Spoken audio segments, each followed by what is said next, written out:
Hello and welcome to the Feck It Fun, Fabulous and Free Eating Disorder Recovery podcast. I'm Helly and I'm here to provide regular bursts of information and inspiration, some neuroscience applicable to eating disorder recovery, perhaps a few rants, but otherwise lots of positivity with a bit of a feck it attitude, some fun and a sprinkling of fabulousness to help everyone find freedom in recovery. Hi everyone, and thanks for listening and tuning in again. I'm Helly, and today's episode I want to talk a little bit about Christmas. But before I do, just to say that I have been making a series of podcast episodes about hunger and appetite in eating disorder recovery, and there are going to be a couple more episodes on the topic of hunger coming out, which will be out in the next week or two. But I just realised that Christmas is coming up, and it's something that I think that some of you out there are probably already getting a little bit stressed about. And especially for our American friends, this week I know is also Thanksgiving, and that's also a time for you guys that's very similar to Christmas in having similar expectations from family and friends in terms of food and being expected to attend big meals and things like that, which of course if you've got an eating disorder makes life a little bit stressful. So I'm going to release this week a couple of episodes on Christmas.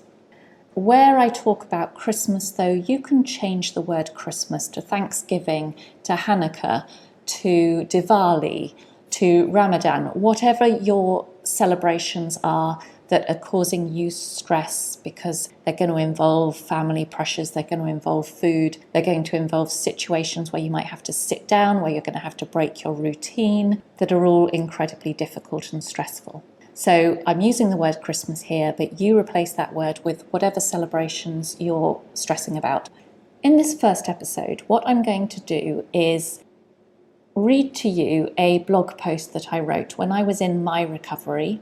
So I wrote this post when I'd been in proper recovery for probably about 4 or 5 months at that stage. I'd made more progress than I'd ever made in my life in recovering from the eating disorder, but I still wasn't recovered. And I still had, certain anxieties and stress. So although I was a lot better than I was, I still wasn't fully free in terms of mentally or probably physically for that matter. So I'm going to read you this blog post that I wrote, and it's really explaining from my perspective at that time, which I think a lot of the points I make in this post are still very valid and I still go by them. So it's from my perspective as to why Christmas is so difficult for someone with an eating disorder or somebody in recovery from an eating disorder. Okay, so here we go. Here's the post. Christmas. It's one little word that can strike sheer terror and deep nostalgic sadness into the heart of anyone with an eating disorder. A time of year those of us with eating disorders long to enjoy in the carefree and relaxed way people around us do, and in the way we did before we became ill, with just the normal everyday stresses of the season to endure. But Christmas is a time of year that can make life even tougher than it already is for anyone in or recovering from the depths of an eating disorder. Since becoming sick with this illness too many Christmases ago, this time of year has been hard. It's a time of year I absolutely loved before developing anorexia. Even in my adult pre-illness years, I loved Christmas. The magic, the time with others, the chance to relax and have fun. And dare I say it, I loved the food too and did not think twice about eating all of it. Then the illness came along and it changed all of that. During the years of having an eating disorder, I've spent Christmas in different ways, but generally trying to avoid it. Unfortunately, I did spend a couple of Christmases in treatment, but those years aside, I've always tried to push the season away by being the one to volunteer to work over Christmas and New Year as much as I could, or making excuses for why I couldn't visit family or friends, and generally wishing it was January and that the whole thing was all over with. This year I am in a better place mentally and physically, having worked hard on my recovery over the past 6 months or so, and I'm feeling stronger to do Christmas this time around. But let me tell you, it's still not easy. It's better, and I'm better, but I'm not there yet, and this Yuletide might be an improvement on its immediate predecessors, but it's not as good as I'm longing for future festive seasons to be. But why is Christmas so hard when we have an eating disorder? For those around us, I don't think many even begin to understand why this time of year is as hard as it is for those of us with eating disorders. People naively assume it's about the food. And yes, it is about the food in part, but that's a small part. Christmas with an eating disorder is hard for more reasons than food alone. Christmas is an incredibly emotive, stressful and tense time of year for us all. And here are a few reasons for why this is. Christmas involves changes to routines. And with an eating disorder, we can become creatures of routine, more so than your average person. And any changes to routine in any small way are hard to deal with. At Christmas, routines can change in just about every possible way. And with this, of course, mealtimes move around, which if you do have an eating disorder can be difficult, as many of us get very rigid on mealtimes. How we eat will change, what we eat and when we eat. Changes will throw our routine out the window and they feel chaotic. And yes, of course, the different foods and often more challenging foods at Christmas play their part here too. Alongside the routine changes with meals are changes in routines that we might have with our other weird, disordered behaviours or compulsions. Exercise or movement routines get disrupted. And that, of course, leaves us feeling more anxious and more agitated. The next thing would be family dynamics. At Christmas, as a population on the whole, we are suddenly expected to spend time with our nearest and dearest in quite intensive ways. Suddenly, we're faced with the expectation to spend several hours, often around a dinner table, in the company of family members with whom there might already be tensions. This is stressful to people without an eating disorder, but with an eating disorder as the elephant in the room too, this can merely add to what is already a very pressurised time. The next point is that Christmas and New Year is often a time for reflection. And when you have an eating disorder, reflecting on the big picture that is our life is rarely very easy. At this time of year, all that our lives are, or all that our lives are not, can seem to be magnified and zoomed in on, not just to us, but to those around us too. We can suddenly see even more clearly all that the eating disorder has taken from us, and that can create intense feelings of sadness, grief, despair, and frustration.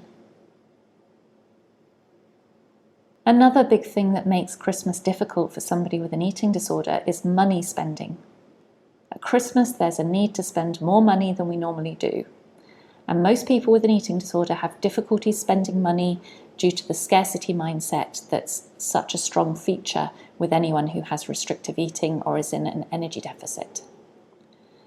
And so money spending can actually be very stressful. And that's obviously just one more way that this time of year adds to your stress and feeling of chaos. The next thing is loneliness.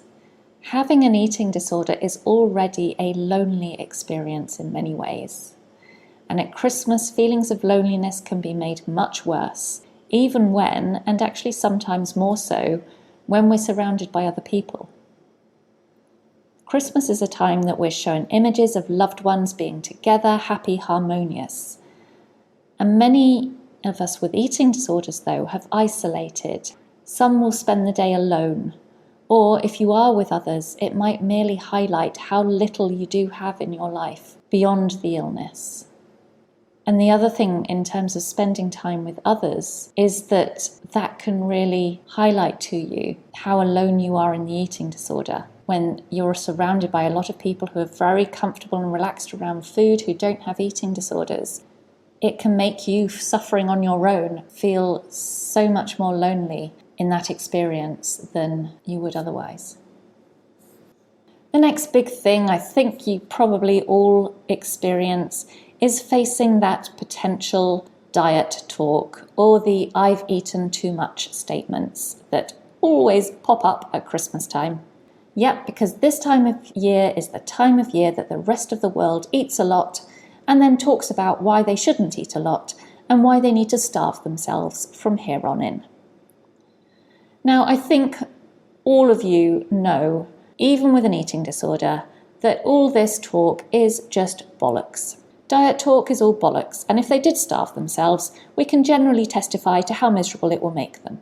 But listening to this conversation matter when you're struggling to face food or facing disordered thoughts yourself of having eaten too much, then hearing this from those around you is definitely less than helpful. And the next point is reminders of the past. This is tying in with the fact that Christmas is a time of reflection. It's also often a time of nostalgia, and it can bring back memories of childhood Christmases or happier years and feelings of loss and sadness over the lost innocence of those days gone by, or perhaps a grief for people who were in our lives at those times who aren't there now. So Christmas with an eating disorder is tough for many reasons, and rarely is it the most wonderful time of the year for somebody with an eating disorder. Therefore, first and foremost, if you are struggling to find much joy this Christmas, give yourself a break. The extra stress, emotions and pressures at this time of year will all make recovery and the eating disorder a lot harder, because resorting to the eating disorder has become your way to cope with stressful situations for years, so the illness will naturally be stronger right now. Expect it to be more difficult, and don't be hard on yourself because it is. And then when you've had a little cry and given yourself an internal hug, use the fact that this year is as hard as it is as motivation to push ahead right now and into next year. It doesn't have to be this hard every year, but it takes tough recovery work to make future years better. And that won't happen by wishing for it alone. Trust me, I tried that. Plus, if you think about it, Christmas is actually very pro-recovery. For many, it involves eating a lot, sitting around and relaxing. All the things in recovery you should be doing daily. So this Christmas might be tough, but start spending every day from here on eating and resting like it's Christmas Day, and next Christmas it will be so hardwired into your brain to spend time in that way. The stress you're experiencing now will be all but forgotten. However you spend this Christmas and New Year, try to find a little fun where you can, and keep that eye on the future, a future that can be better, brighter, more full of love and more colourful than now. It will take hard work, but that future is out there waiting for us all. And that's my Christmas wish for everyone. And I believe that it is possible. So, as I said at the beginning of this episode, that was the blog post I wrote on my Recovering Nomad website back when I was in the recovery process myself. And I hope there's some information in there that's useful to you and helps validate perhaps how you're feeling about Christmas this year, if you are finding it's stressful already, or whether that's, Thanksgiving or another celebration. It might not be easy getting through Christmas, but it is definitely possible, and it's definitely still possible to make this year better than you think you ever possibly could. It's not too late to do that. So in this next episode that I'm going to be putting out, I will talk about some ways in which you can work on making this Christmas different despite having an eating disorder, or despite being in recovery from an eating disorder. So look out for that next episode on some tips that I'm going to give on surviving Christmas with an eating disorder, and actually maybe even, dare I say it, enjoying it, because you can, you're allowed to. So that's it for today's episode. Thanks for listening. If you are celebrating Thanksgiving this week, then happy Thanksgiving to all my American friends. Otherwise, I will speak to you very soon. Thank you for listening to the Feck It Fun, Fabulous and Free Eating Disorder Recovery podcast. Don't forget, eating disorder recovery doesn't have to be boring and doesn't have to be serious. Now go and grab yourself some food and have a fabulous rest of the day.